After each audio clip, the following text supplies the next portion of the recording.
and as majestic as they are during the day, come nightfall, they have a way of turning mysterious. There are legends here that run as old as the cliffs and as dark as the river. And you are heading right into the thick of it. Coldwater Canyon. Some say it's the source of all the chills the night brings. A place filled with evil that no one may challenge.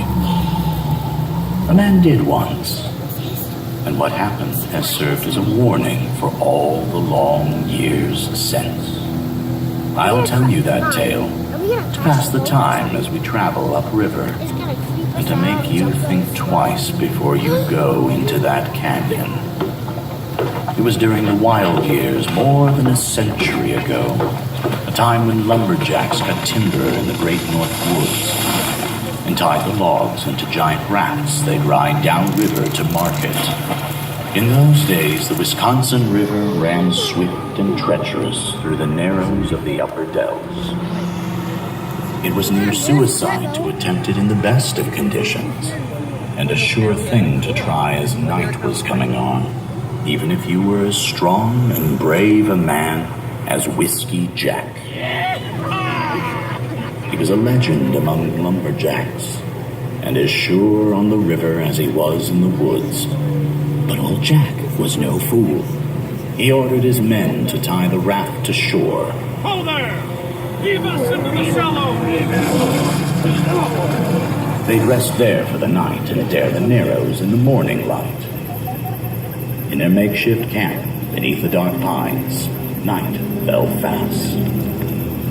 They built a fire and passed a bottle and told stories as the darkness grew around them. A wide-eyed young greenhorn was the first to speak. He asked if anyone knew of the old settlement, a colony of people who once lived in these parts, all alive and well, and all suddenly lost, without a trace.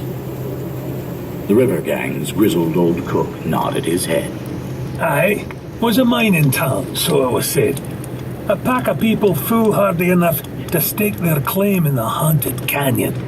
Whiskey Jack stirred on his tree trunk perch. Haunted Canyon? I never heard of it. You'd best tell that tale while I'm still awake to hear it. The old cook took a pull from his jug. Well, there was an old prospector on his way west during the Great Gold Rush. He was passing through a saloon in Kilbourne when he got wind of a legend. A hidden canyon cut into the riverbank, and a stream inside that ran with gold.